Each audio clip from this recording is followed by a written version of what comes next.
సంవత్సరాల పైబడి 30 సంవత్సరాల పైబడి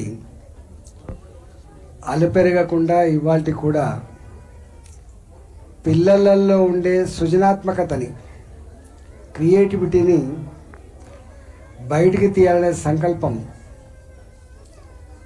వాళ్ళకు ఎంకరేజ్ చేయాలనేటువంటి భావనతో ఇవాళ ఆయనకి ఎన్ని కష్టాలు ఉన్నాయో నాకు తెలియదు కానీ మొత్తానికైతే ఈ కార్యక్రమాన్ని దిగ్విజయంగా కొనసాగిస్తున్న విజయ్ కుమార్ గారికి ధన్యవాదాలు. ఫస్ట్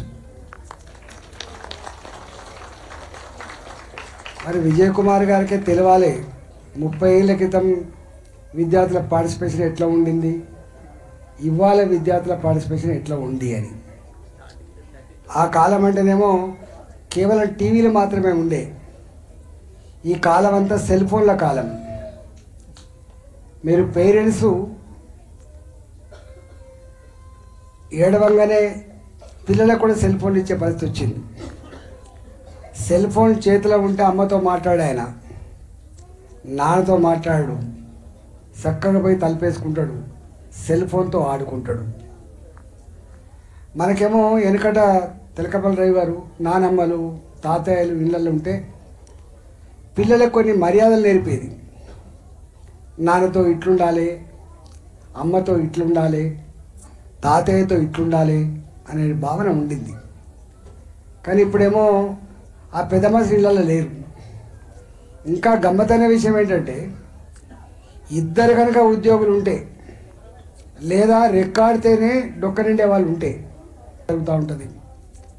ఇవాళ జరుగుతున్నటువంటి అనేక చూడకూడని వినకూడని అనేక సంఘటనలు మనం చూస్తూ ఉన్నాం, వాటి మీద చర్చ జరుగుతూ ఉంటుంది. అన్నిటికంటే బాధ అనిపించేది ఇప్పుడు ప్రస్తావించాలని కూడా ఇష్టపడతలేము, పిల్లలు ఎట్లా చెడిపోతుండో మనం చూస్తూ ఉన్నాం. ఒకప్పుడు అంటేనేమో 10 మంది 12 మంది పిల్లలు ఉండే, ఎక్కడో అక్కడ చదువుకున్నాడు, ఎక్కడో అక్కడ ఆడుకున్నాడు, ఎక్కడో పెద్దగాడు. పిల్లల్ని ఆస్తిగా భావించింది కుటుంబం. కానీ ఇద్దరే పిల్లలు ఉంటారు. ఇవాళ ఆ ఇద్దరి పిల్లల మేనేజ్మెంటే కష్టమైపోయింది పేరెంట్స్కి. 11 మంది 12 మంది పిల్లలు ఉన్నప్పుడు తల్లిదండ్రులే పెళ్ళిళ్ళు చేసిండ్రు, తల్లిదండ్రులే అన్నీ చెప్తే విన్నారు. కానీ ఇప్పుడు ఇద్దరు పిల్లలు ఉంటే కూడా తన కొడుకు తన పెళ్లి చేస్తున్న తెలియని యుగంలో ఉన్నాం మనం. నేను ఈ యుగంలో మా విజయ్ కుమార్ గారు ఇలా పిల్లలకి పెయింటింగ్స్ కావచ్చు, డిబేట్ కాంపిటీషన్స్ కావచ్చు, ఎస్సే రైటింగ్స్ కావచ్చు, ఆ పిల్లలకు అట్లాంటి సృజనాత్మకతని వెలికి తీసే దాంట్లో దాదాపు 20-25 వేల మంది పిల్లలకి ప్రతి సంవత్సరం ఇది పోటీలు నిర్వహించి పాపం పేదోడు ఆయన ఉన్నంతలో ఇంత ఎంకరేజ్ చేయాలి పిల్లలకి అని చెప్పి ఏ అవార్డ్స్ అయితే ఇస్తుండో ఆ అవార్డ్స్ డబ్బులు లెక్క కాదు, కానీ ఆ కమిట్మెంట్ చాలా గొప్పది. నేను పేరెంట్స్ని ఒకటే విజ్ఞప్తి చేస్తున్నాం. మనం ఏమనుకుంటామంటే మేమంటేనేమో అయిపోయింది మాది, పిల్లలే సర్వస్వంగా భావిస్తుంది అమ్మ నాన్న. ఆటో నడుపుకునే తండ్రి నా పిల్లలు బాగుండాలని కోరుకుంటారు, కూరగాయలకు తల్లి నా పిల్లలు బాగుండాలని కోరుకుంటారు. చివరికి 10 మంది ఇళ్లల్లో పనిచేసుకునే తల్లి కూడా నా కష్టమైతే అయిపోయి, నా బతుకంటే అయిపోయింది కానీ నా పిల్లలైనా గొప్పగా ఉండాలని కోరుకుంటారు.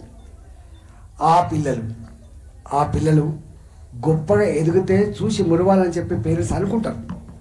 అందుకని పిల్లల్ని పట్టుకొని వస్తారు. నేను మీ అందరికీ విజ్ఞప్తి చేస్తున్నాను, పిల్లలకు మాత్రం మీరు ఎంత బిజీ ఉన్నా ఎంత పనిలో ఉన్నా సమాజంలో జరుగుతున్న పరిణామాలు మన మీద కూడా ఎఫెక్ట్ ఉంటాయి, మన పిల్లల మీద ఎఫెక్ట్ ఉంటాయి. కాబట్టి పిల్లల్ని మాత్రం జాగ్రత్త చూసుకోమని చెప్పి కోరుతున్నాం మిమ్మల్ని. వాళ్ళు ఏ క్లాస్కు పోతున్నారు, వాళ్ళ ఫ్రెండ్స్ ఎవరు ఉన్నారు, ఆ ఫ్రెండ్స్కి ఉండే అలవాట్లు ఏమున్నాయి, మన పిల్లలకి ఏముందో తప్పకుండా కంటికి రెప్పలాగా కాపాడుకోకపోతే, మనం తెలుగులో ఒక సామెత ఉంటుంది, మొక్కయ్య వంగున నాణయ్య వంగున అన్నట్టుగా చిన్నపిల్లలు ఉన్నప్పుడే మనం మలుచుకోవాలి తప్ప వాళ్ళ బ్రెయిన్లు వైట్ పేపర్ లాగా ఉంటుంది, వాళ్ళ బ్రెయిన్ వైట్ పేపర్ లాగా ఉంటుంది. మీరు ఏది రాస్తారో అదే ఉంటుంది. ఈ చిన్నతనంలో ఎంత గొప్ప ఆలోచనలు, ఎంత గొప్ప సృజనాత్మకతని నువ్వు కార్మింగ్ చేయగలిగితే శాశ్వతంగా ఉండే ఆస్కారం ఉంటుంది. అందుకని మంచినే ఇన్కల్కేట్ చేసే ప్రయత్నం చేయాలని చెప్పి కోరుతా ఉన్నా.